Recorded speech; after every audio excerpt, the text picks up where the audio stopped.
The $18 million loss happened because Naomi ignored compliance procedures. My boss said those exact words while staring directly at me across the emergency executive meeting. My chest went cold. This is Revenge Room. If this is the first time you are seeing our video, kindly like, share, and subscribe. Thank you. Every executive in the room turned toward me like I was a criminal. The air felt thick, like I could not pull a full breath into my lungs. Then he slid a printed report across the long glass table. My name was highlighted in bright red ink near the bottom of the page. The highlight looked almost cheerful, which made it worse somehow. The worst part? I had warned him this would happen 3 months earlier. I remembered the exact afternoon. I had sat in his office holding a folder full of red flags. I had pointed at every number that did not match. I had even sent a follow-up email that same evening, just to be safe. Now those warnings were nowhere in the room. Only the report with my name on it existed. Only the silence and the cold stares existed. Daniel Mercer kept his face calm and tired, like a disappointed father. He did not look at me once. He did not need to. He had already won the room.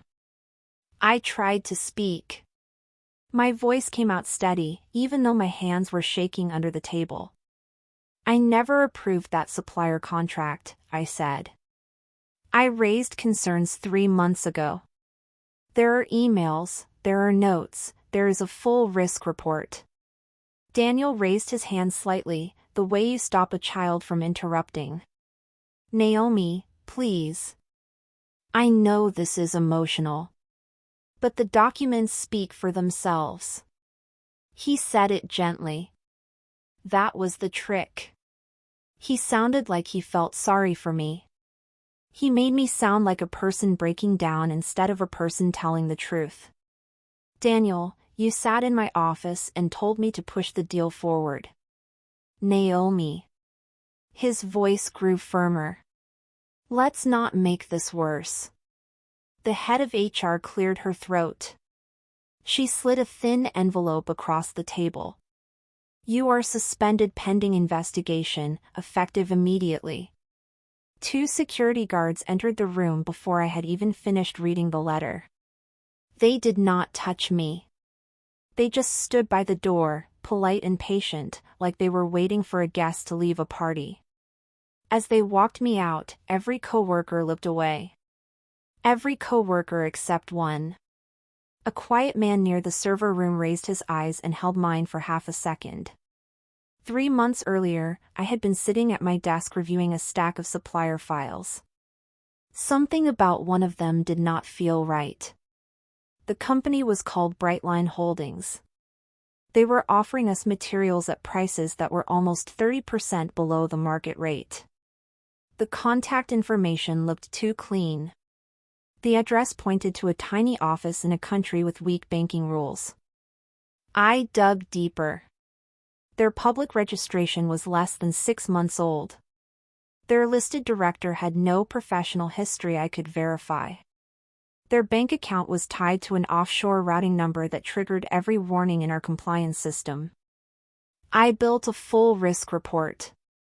20 pages. Charts, screenshots, regulatory citations. I walked it into Daniel's office and laid it across his desk. This deal is dangerous, I said. We should not move forward. Daniel barely looked at the report. He smiled in that polite, dismissive way of his. Naomi, you worry too much. The board wants this signed by the end of the quarter. Daniel, please. The numbers do not match. I will handle the risk side. You handle your usual checks. I sent him a follow-up email that evening, listing every concern in writing. He never responded. That promotion to regional president was waiting for him. That night, after security walked me out of the building, I sat at my kitchen table and opened my personal laptop. I had a habit of saving copies of important documents to a private cloud folder. Not company files.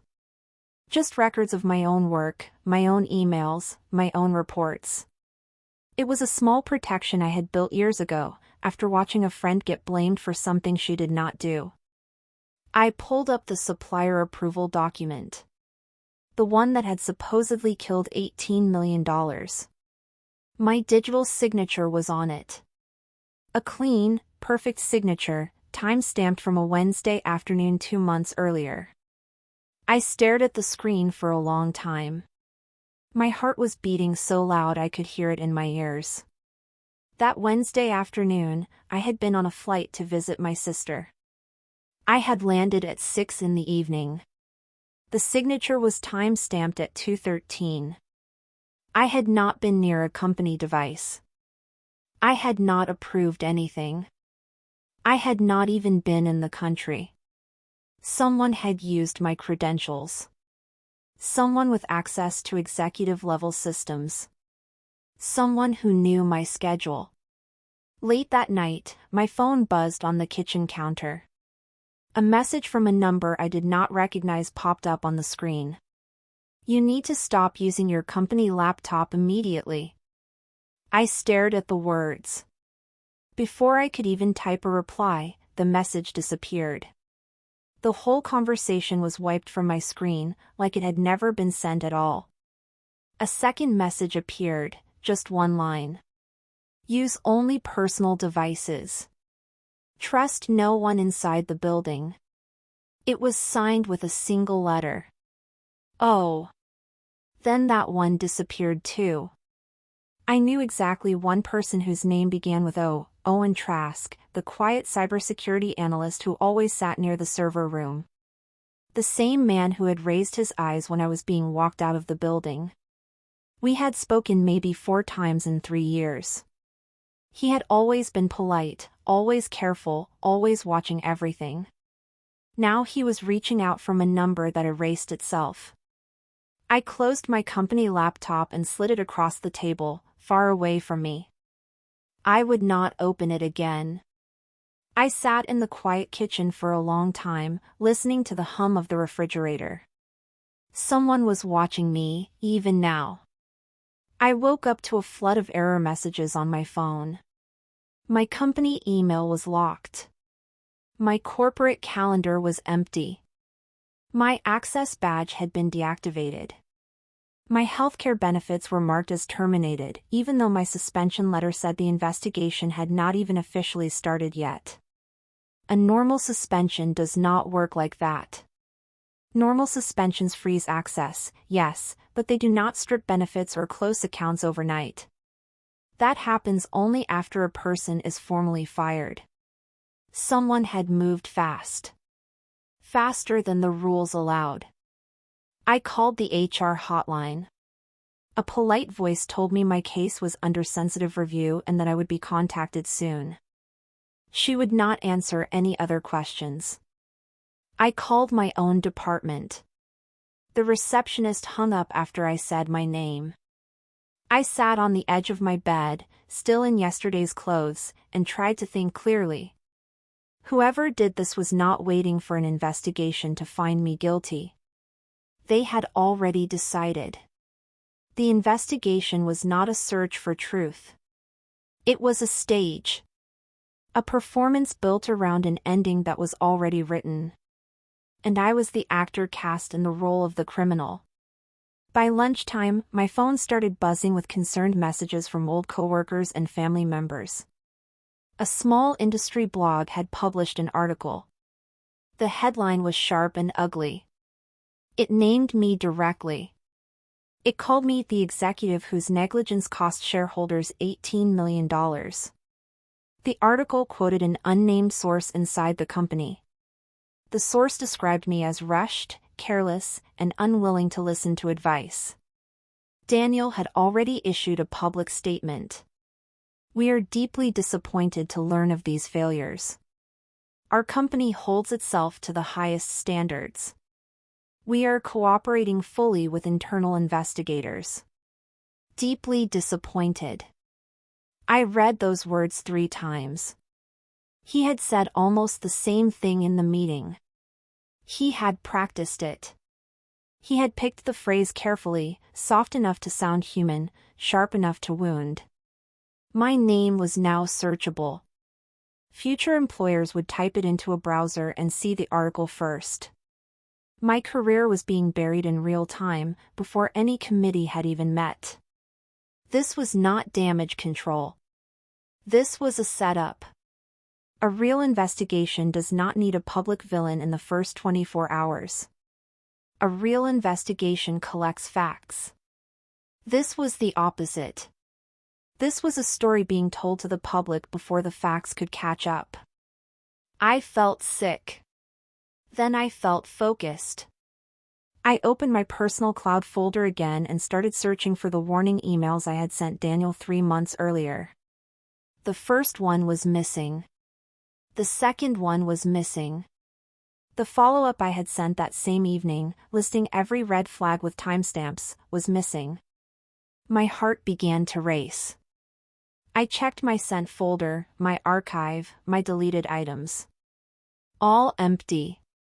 Every email chain that connected me to my warnings about Brightline Holdings was gone.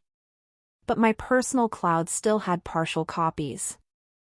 I had a habit of forwarding important work emails to a private address as a backup. The forwarded copies were still there. The original chains, however, were gone from the company server side. That meant someone had reached into the corporate email system and pulled them out, carefully, one by one. This was not a routine cleanup. This was surgical. Whoever had done it understood email systems deeply. They had targeted only the messages that proved I had warned Daniel. They had left every other message of mine untouched, so it would not look like a wipe. The work was too neat. Too precise. It was the kind of work an executive could not do alone. Someone with system-level access had helped him. I needed to find out who. I began going through every file I still had. Old meeting recordings, voice notes, scanned papers, anything I had saved over the past year. Then I found something strange.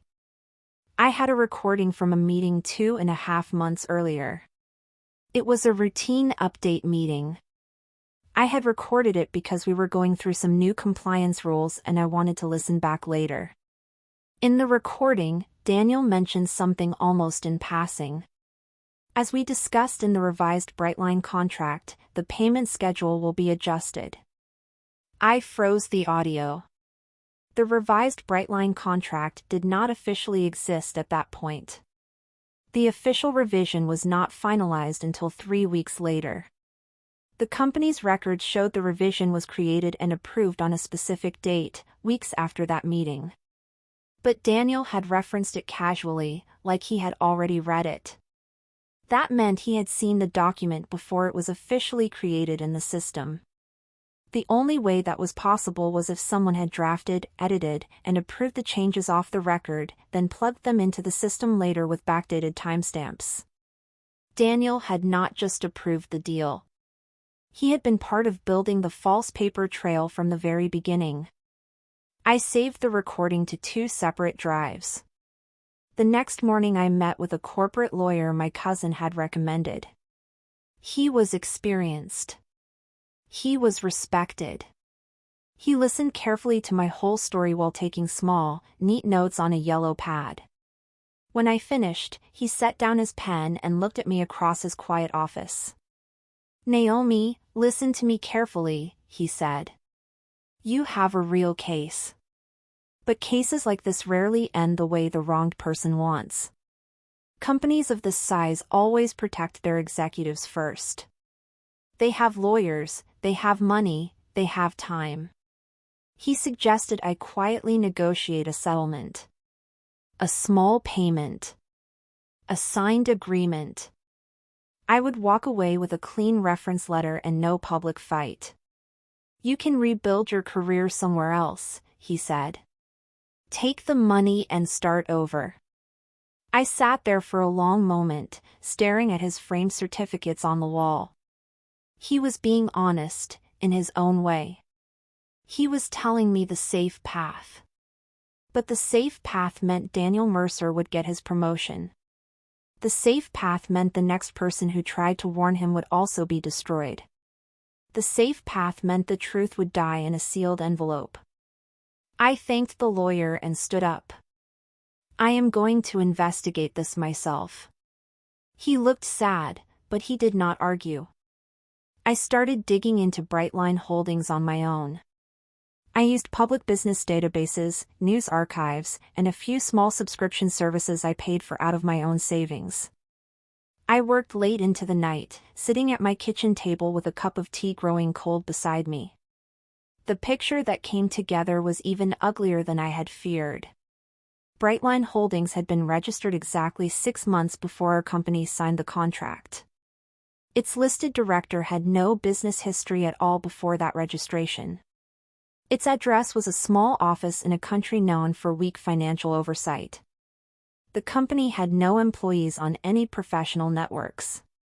It had no website beyond a single empty page. It was a shell.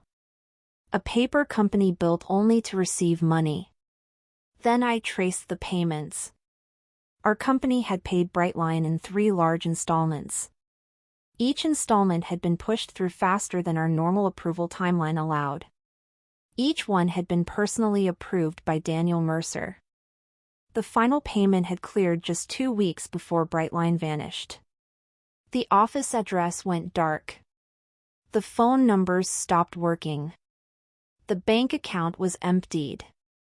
$18 million had walked out the door, into accounts that no one could trace. Daniel had not just signed bad paperwork. He had signed the getaway car. A few days later, my phone buzzed with a short message from a number inside the finance department. Parking garage on 6th Street. 9 tonight. Come alone. I almost did not go. It could have been a trap. But something about the wording felt nervous, not threatening. At 9 that night, I parked on the 3rd level of a half-empty garage. A woman stepped out from behind a concrete pillar. I recognized her immediately. Her name was Priya Kapoor. She worked in accounts payable. We had spoken at company events but never closely. She looked exhausted. She kept glancing over her shoulder. I am not supposed to be here, she whispered. If anyone finds out, I lose my job. She told me that for months, Daniel had pressured her team to bypass the standard approval steps for Brightline payments. Anyone who pushed back was reassigned. Anyone who asked questions was warned to drop it. He made it sound normal, she said. Like every executive cuts corners.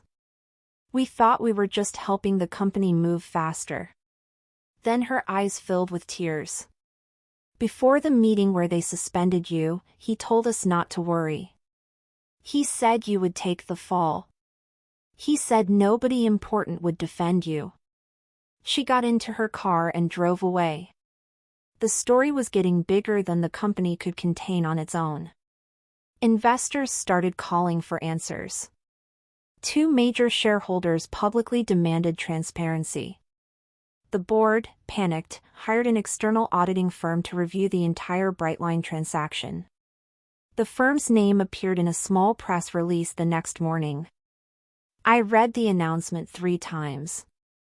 Outside auditors meant outside eyes.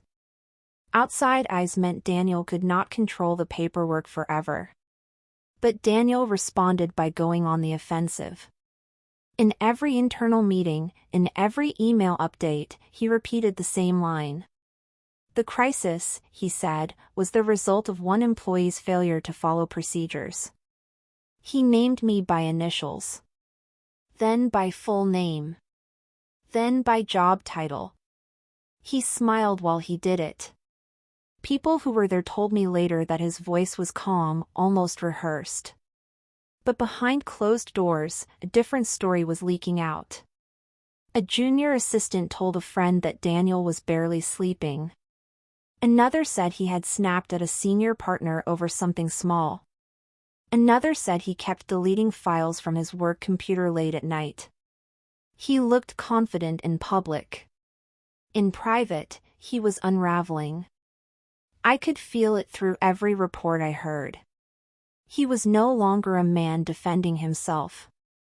He was a man trying to outrun the truth. That weekend, Owen contacted me again. This time he used a small encrypted messaging app and asked me to download it onto a personal phone I had not used at the office. When the connection went through, his voice was quiet. "There is something you need to know. Our company has an automatic archive server. It is used for legal compliance. It captures snapshots of everything across the network at scheduled intervals.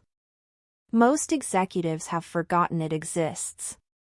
He explained that even when emails were deleted from the live system, copies of their metadata remained on this archive. Authorship, timestamps, edit histories, all preserved. "Your warnings to Daniel are still on that server," he said. "Every change Daniel made to the contract is on that server. Every backdated approval. All of it." I felt a small, strange flicker of hope. Then he gave me the bad news. The server is being wiped in 48 hours. There is a routine purge scheduled. After that, the records are gone forever. "Can we copy them?" "Not from outside. The archive is on an isolated network. We would have to go inside the building. At night. With my access." The silence between us felt heavy. "Okay," I said finally. "Let's do it." 2 nights later, I met Owen near the back entrance of the corporate building. I wore a plain hoodie and walked with my head down. He used his employee badge to swipe us into a side door near the loading dock. The hallway was dim. Most of the lights were off. Our footsteps sounded too loud against the polished floor. We took the back stairs down to the server room level, avoiding the main elevators. Owen typed quickly at a terminal. Lines of code rolled up the screen as he pulled the archive snapshots and copied them onto a small encrypted drive. Halfway through the transfer, we heard footsteps in the hallway outside. A security guard's flashlight beam swept under the door. We held our breath. My heart was beating so hard I was sure he could hear it. The beam paused, then moved on. The footsteps faded down the corridor. The transfer finished. Owen pulled the drive, locked the terminal, and we slipped back the way we came. Out in the parking structure, I plugged the drive into my personal laptop, sitting in the front seat of my car. The files opened. My hands began to shake. Every approval trail, every edit history, every backdated change pointed in one direction. Straight to Daniel Mercer. I spent the next 2 days going through the archive carefully, pen and notebook in hand. The deeper I dug, the worse it became. Daniel had not acted alone. The metadata showed 2 other executives had quietly logged into the system to help him approve payments and adjust documents. One was Paul Vance, the chief operating officer, a man who had been with the company for decades. The other was Helena Ortiz, a senior vice president from the legal side. Both names hit me hard. But one hit harder than the other. Helena Ortiz was a member of the internal committee currently reviewing my so-called misconduct. She was sitting on the panel that was supposed to determine my fate. She had helped commit the fraud, and now she was helping decide whether I would be blamed for it. The whole investigation had been rigged from the very first day. Every step of the process I had been told to trust was controlled by people who had reasons to bury me.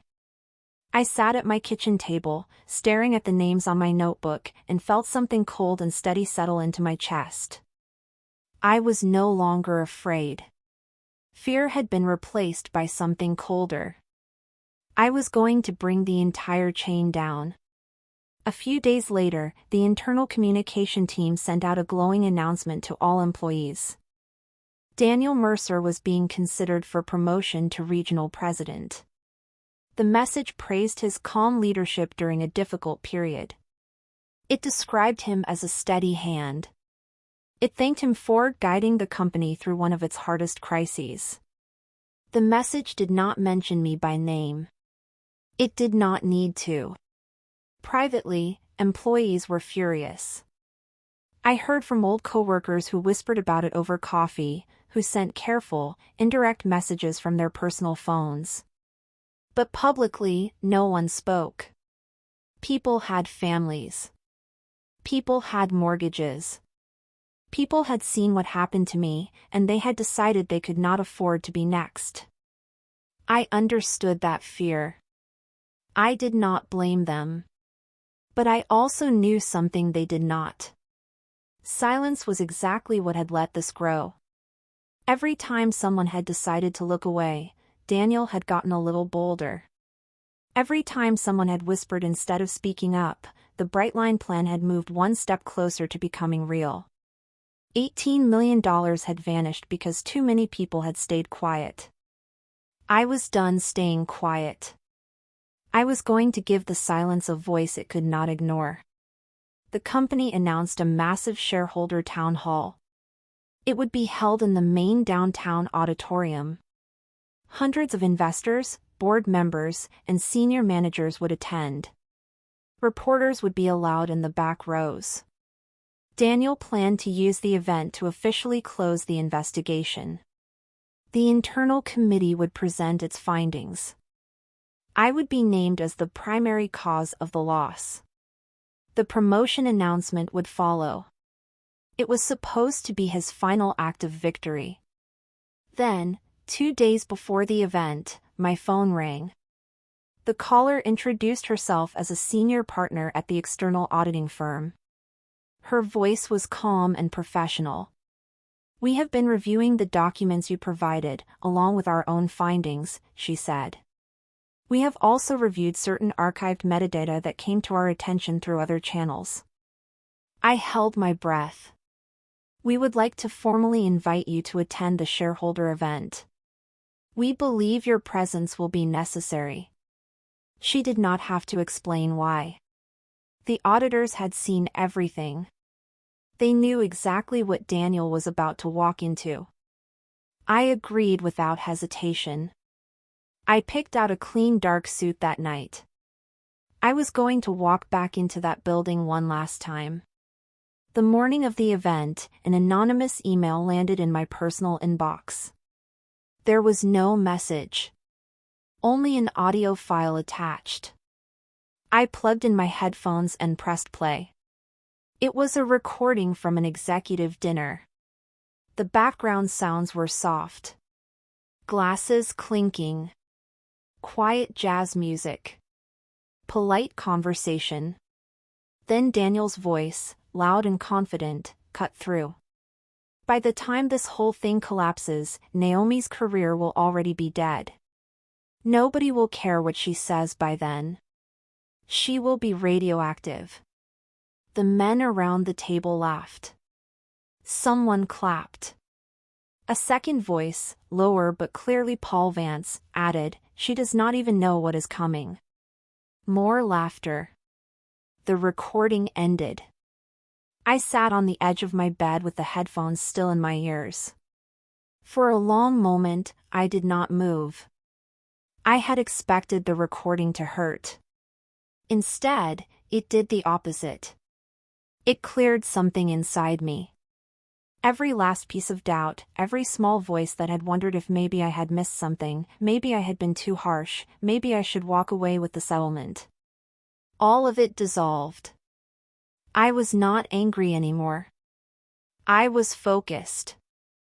I dressed, picked up my files, and drove toward the auditorium. The auditorium was packed. Hundreds of people filled rows of chairs that stretched back beyond the lights. Reporters lined the back wall.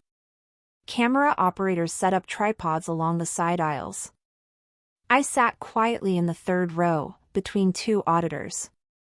People glanced at me, surprised, then whispered to each other behind their hands. Daniel had not seen me yet.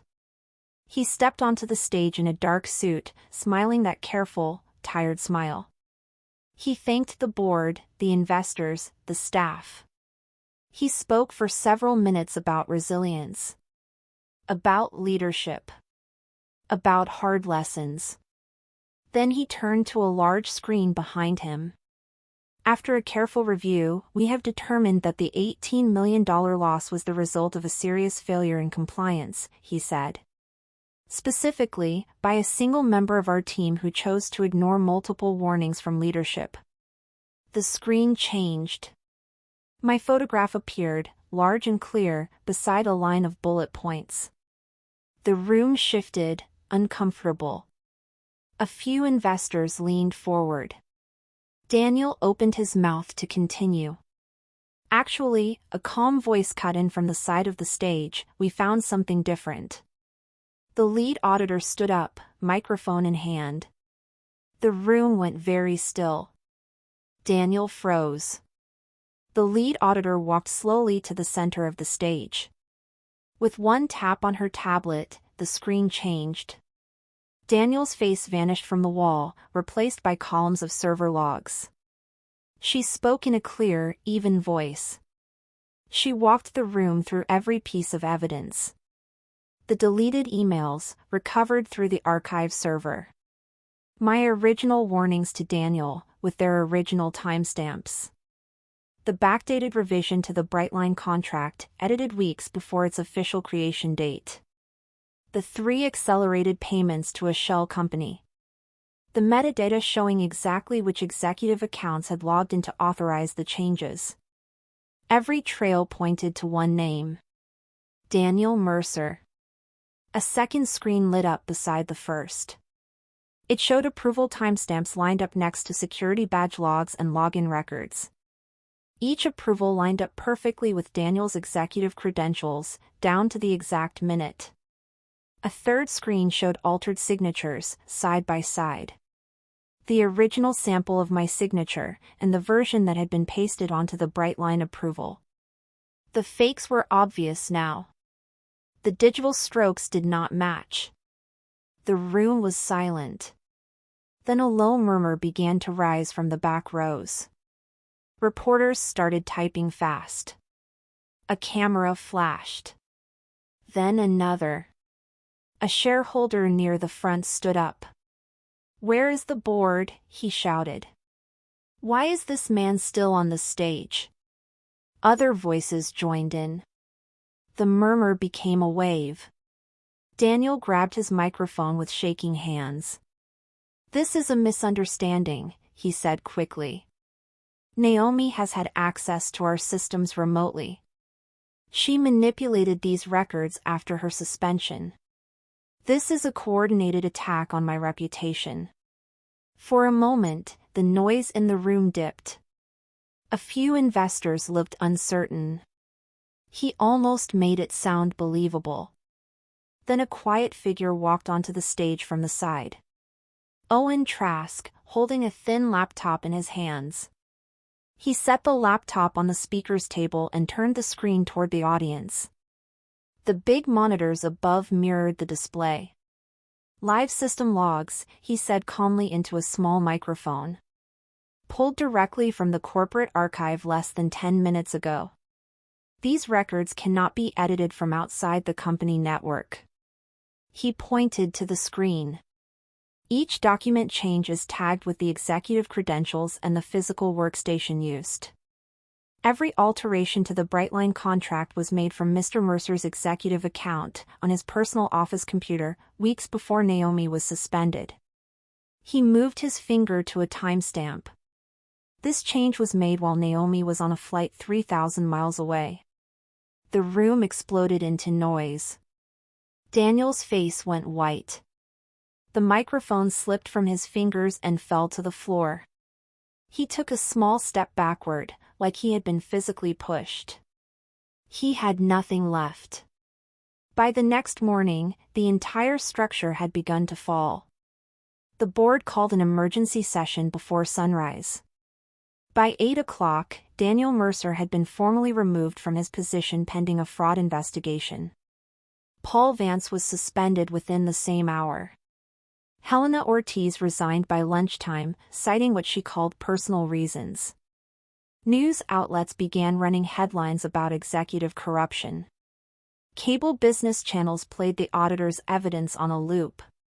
The company's stock price dropped sharply at the opening bell. Major investors demanded a full external review of the past 3 years of contracts. Then something unexpected happened. Employees who had stayed silent for months started to speak. A junior accountant came forward with emails showing other suspicious approvals. A former assistant produced text messages from Daniel that pressured staff to ignore policy. A mid-level manager admitted he had been told to let things slide if he wanted to keep his job. The original Brightline scandal was just the surface. Underneath it, more questionable deals began to surface, one after another. Reporters camped outside the company headquarters. Federal regulators announced their own inquiry by the end of the week. The careful little kingdom Daniel had built for himself had taken years to construct. It collapsed in 72 hours. A few weeks later, on a quiet Sunday evening, my phone rang. The number was unfamiliar, but the voice on the other end was not. "Naomi, please. Hear me out." It was Daniel. He sounded different. Smaller. Tired in a way that had nothing to do with performance. "Criminal charges are coming," he said. "My lawyers say the recordings, the audit, the metadata. It's all going to be used. If you give a full statement, I could be looking at years." I did not interrupt him. I let him keep talking. "I made mistakes," he said. "But you know me. We worked together for years. I am asking you, please, just do not testify fully. Hold something back. Just enough to give me a chance." I closed my eyes for a moment. I remembered the smile he had given me in the meeting room. The way he had called me emotional. The way he had used the word disappointed in his statement to the press, like a gentle knife. I remembered his voice on the recording, laughing about my dead career over a glass of wine. I opened my eyes. "No, Daniel," I said quietly. "I will be telling the truth. All of it." I ended the call without waiting for his response. The months that followed moved quickly. I was publicly cleared of any misconduct. The board issued a formal apology. Several major investors praised my integrity in interviews and shareholder letters. The company offered me a major executive role with a significant raise and a public welcome back. I thought about it for a few days. Then I declined. I did not want to walk back into that building.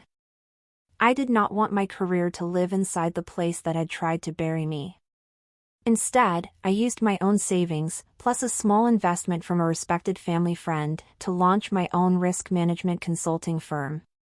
We focused on one specific thing: helping companies prevent executive corruption before it took root. Spotting the small signs early. Building safeguards that protected the people who tried to warn leadership.